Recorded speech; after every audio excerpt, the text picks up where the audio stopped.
السلام علیکم. T B D lines کی طرف سے طارق عزیز آپ سے مخاطب ہے.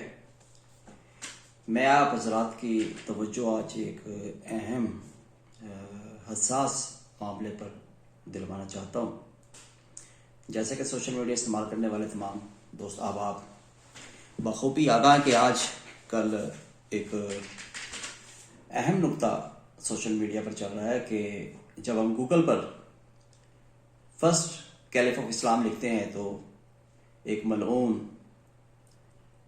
مسرور کاظمی کا نام اور تصویر سامنے آتی ہے، اور پھر اس کو مختلف طریقے سے لنک اوپن کر کے اور اس کو رپورٹ کر کے بلاک کرنے کی نصیحتیں کی جاتی ہیں.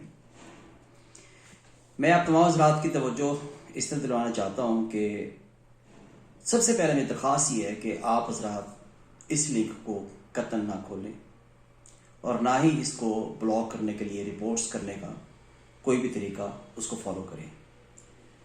سوشل میڈیا کو سمجھنے والے حضرات بخوبی آگاہ ہیں کہ یہ ایک طریقہ کار ہوتا ہے اپنی کسی بھی پوسٹ کی ریٹنگ کو ہائی سائٹ پہ لے جانے کے لیے، کہ آپ جتنا بھی اس کی کسی بھی پوسٹ کو لنک کریں گے اور اس کو کلک کریں گے اور اوپن کریں گے تو الٹیمیٹلی اس کا یوزر اور اس کا ویورز بڑھتا ہے تو اس کی ریٹنگ بڑھتی ہے.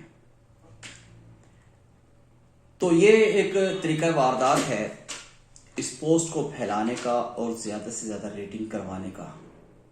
آپ اور میں تمام حضرات جانتے ہیں کہ پوری دنیا میں مسلمانوں کی جو تعداد ہے وہ 1/4 آف دا ٹوٹل پاپولیشن ہے، کہ اگر 6 ارب مسلمان دنیا میں آبادی ہے تو اس میں سے 1.5 ارب مسلمان ہیں. اور یہی وجہ ہے کہ وقتاً فوقتاً جو شیطانی طاقتیں ہیں یا جو سوشل میڈیا کو ہائی لائٹ کرنے والی طاقتیں ہیں یا جو سوشل میڈیا کے بینیفٹ سے واقف ہے، وہ اس طرح کی شرارتیں کرتی ہیں. کبھی حضور اکرم صلی اللہ علیہ وسلم کی شان میں گستاخی کر کے کوئی پوسٹ فارورڈ کرتے ہیں، کبھی وہ اسی طرح کی پوسٹیں ہائی لائٹ کرتے ہیں کہ اگر یہ کریں گے تو یہ آتا ہے، یہ کریں گے تو یہ آتا ہے، اور مسلمانوں کے جذبات سے کھیلنے کی کوشش کرتے ہیں. اس کی وجہ یہ ہے کہ جب ہم مسلمان 1.5 ارب کی آبادی والے لوگوں کو وہ کچھ چیز ایسی حساس ڈالتے ہیں تو ان کو پتہ ہوتا ہے، یقین ہوتا ہے کہ مسلمان اس پر رد عمل کریں گے اور اس کو فارورڈ کریں گے. یہ اس نے کر دیا، اس کو پھیلاؤ، یہ اس نے کر دیا، اس پہ لعنت بھیجو، یہ اس نے کر دیا، اس کو گالیاں نکالو. ان کا مقصد گالیاں کھانا نہیں، ان کا مقصد اپنے آپ کو لان تان کروانا نہیں، بلکہ اس پوسٹ کو ہمارے جذبات کا استعمال کرتے ہوئے اتنا پھیلانا ہوتا ہے کہ تاکہ لوگ اس کو زیادہ کلک کریں اور زیادہ اس کی ریٹنگ بڑھے گی تو ان کو اتنی زیادہ ارننگ ہوگی.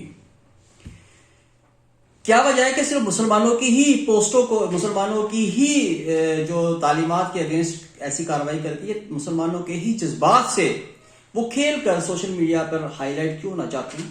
کبھی آپ لوگوں نے سمجھنے کی کوشش کی ہے؟ میں سمجھاتا ہوں. 1.5 ارب مسلمان، اور الحمدللہ ہم جذباتی ہیں، اس پر کسی کو شک نہیں ہونا چاہیے، لیکن اپنے جذبات کو صحیح جگہ پر استعمال کرنا اور غلط جگہ پر استعمال نہ کرنا، اس سے ہماری واقفیت کا ہونا ضروری ہے.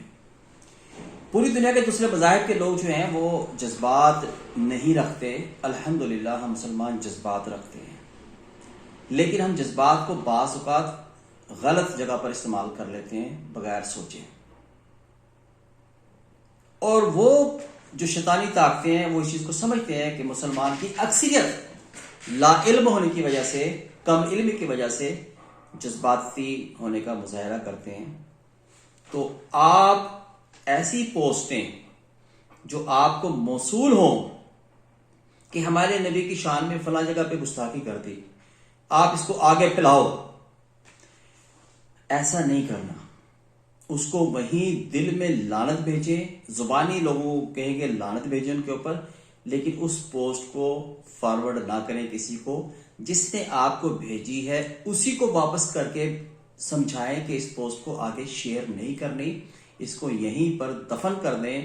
انشاءاللہ العزیز ہمارے نبی کسی کفار کے طنز کرنے سے الحمدللہ ان کا مقام ہماری نظروں میں نہیں گر سکتا. یہ لوگ ہمارے جذبات سے کھیلتے ہیں، اور اپنی ریٹنگ بڑھوانے کے لیے سوشل میڈیا پہ زیادہ ارننگ کرتے ہیں. جب ہم ان کی اس پوسٹ کو ایک جگہ فارورڈ کرتے ہیں تو الٹیمیٹلی پھر ایک چین بنتی ہے، تو جس کی وجہ سے ان کو فائدہ ہوتا ہے. جیسے آج کل تو یہ سمجھنا مشکل ہی نہیں ہے کہ آپ کا یوٹیوب چینل لوگ بناتے ہیں اور اس کو بھیج دیں کہ زیادہ سبسکرائب کریں، لائک کریں، بیل آئیکونس مطلب ہے آپ پریس کر دیں تاکہ نوٹیفیکیشن آپ کو ملے، آپ زیادہ دیکھیں تو ہماری یوٹیوب چینلز کی ریٹنگ بڑھتی ہے. تو الٹیمیٹلی وجہ کیا ہوتی ہے کہ ہم اس کا یوزرز بڑھانا چاہ رہے ہوتے ہیں، اس کے فالوورز بڑھانا چاہ رہے ہوتے ہیں، اس کے سبسکرائبرز بڑھانا چاہ رہے ہوتے ہیں تاکہ ہمارے یہ یوٹیوب چینلز کو زیادہ سے زیادہ ارننگ ہو سکے.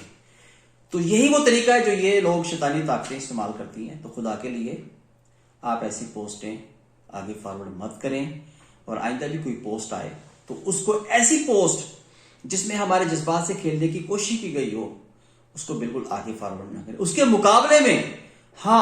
مقابلے میں آپ ایک نئی پوسٹ جنریٹ کریں جس میں آپ حضور اکرم صلی اللہ علیہ وسلم کا کوئی مثبت پہلو اجاگر کریں، لیکن علماء سے مشورہ کرنے کے بعد. بعض لوگ ہم اپنی کم علمی میں کسی کی چھوڑی ہوئی بات کو حدیث سمجھ لیتے ہیں، قرآن سمجھ لیتے ہیں، اور کسی عالم دین سے مشورہ نہیں کرتے، اس کو فارورڈ کر دیتے ہیں. پھر بعد میں شرمندگی ہوتی ہے کہ یہ آیت بھی غلط تھی، اس کا ترجمہ بھی غلط تھا، یہ حدیث بھی غلط تھی، اس کا ترجمہ بھی غلط تھا. جیسے کہ ابھی بہت سارے حالیہ دنوں میں یہ چیزیں سامنے آئی ہیں. تو کسی بھی اچھی بات جو کسی عالم دین، کسی مصدقہ عالم دین سے تصدیق شدہ ہو، وہ آپ اپنے سوشل میڈیا پہ ڈالیں، اس کو جنریٹ کریں. ایسی تنقید والی پوسٹ جو ہمارے جذبات سے کھیلنے کی کوشش کی گئی ہو، ہم اس کا رد عمل اس طرح سے نہ دیں کہ اس پوسٹ کی ریٹنگ بڑھے. اس کے مقابلے میں دوبارہ پھر کہنا چاہوں گا کہ ایک ایسی پوسٹ جنریٹ کریں آپ خود جو ہمارے دین کے کسی بھی ایک اچھے پہلو کو، سارے الحمدللہ اچھے پہلو ہیں، کسی بھی ایک اچھے پہلو کو اس میں ہائی لائٹ کریں، اس کو اپلوڈ کریں. اس پہ آپ کے یوزرز بڑھیں گے، آپ کے لائکس بڑھیں گے. یہی اس کا بہترین متبادل ہے. اللہ تعالی ہم سب کا حامی ناصر ہو. ہمیں اللہ تعالی فہم اور فراست نصیب فرمائے.